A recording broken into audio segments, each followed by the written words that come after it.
Greetings po mga kababayan, harinawa sa mga oras na ito. Saan man kayo naroroon, sampu po ng inyong mga kamag-anak, kaibigan, mahal sa buhay, ay kayo ay nasa mabuting kalagayan.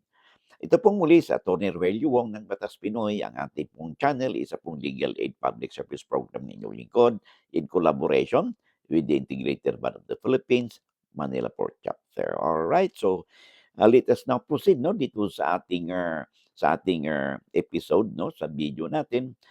Ito po sulat po sa atin ng ating followers, subscribers 'no, si Cathy, na 'yun na po ang itawag po natin sa kanya 'no, si Cathy, Suarez, alright. So sabi kasi niya dito, ito may kinalaman kasi 'no, just a background.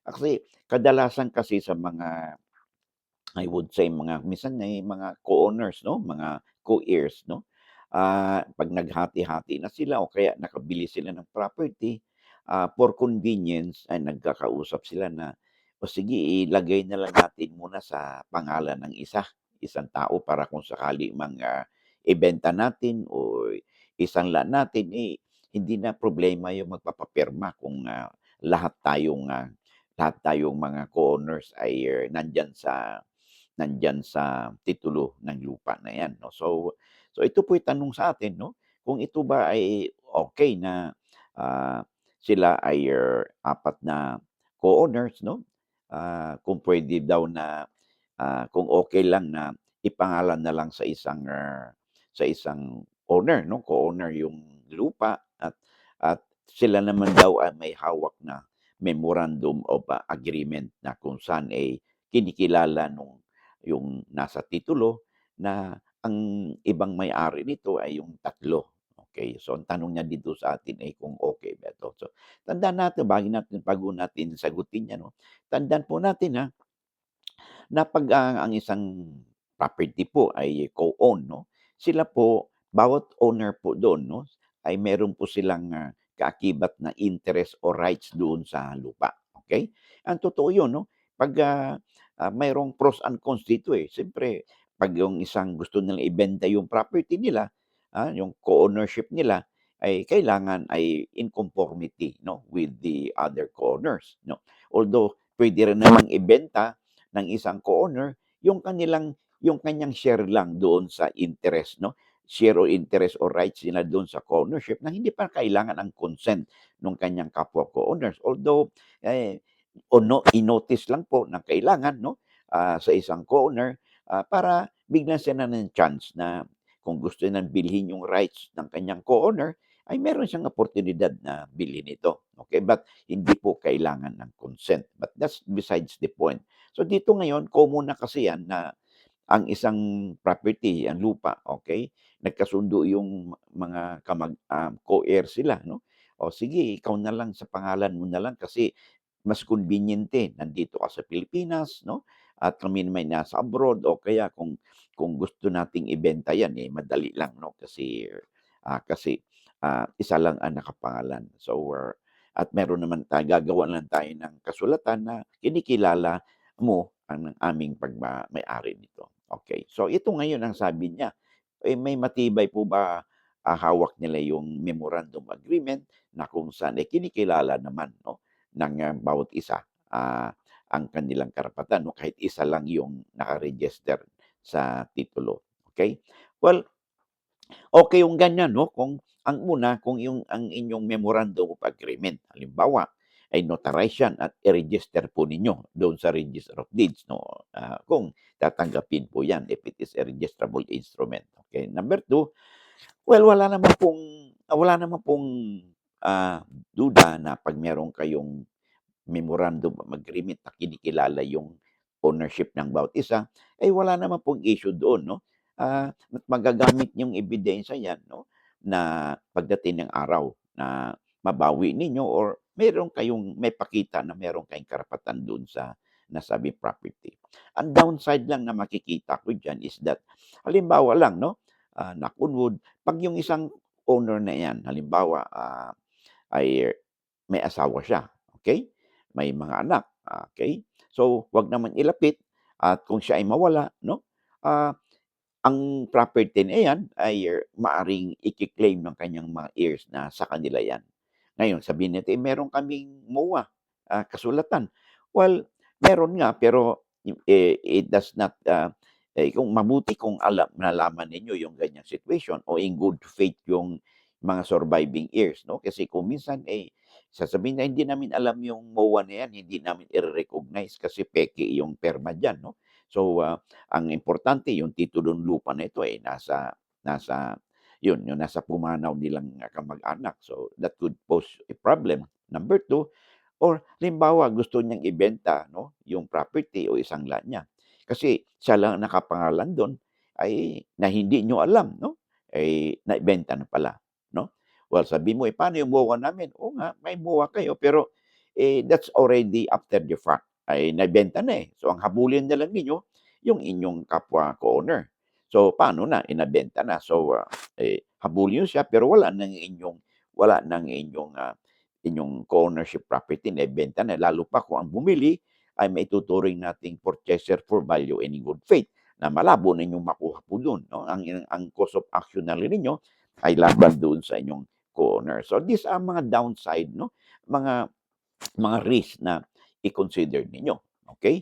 So, ang benefit lang diyan kung bakit gusto niyong ipangalan sa iba, of course convenience 'no. Pero ayun nga, it does not guarantee 100% na magiging safe po kayo, okay? Yung because of the MOA kasi yung MOA po ay madali po itanggihan 'no.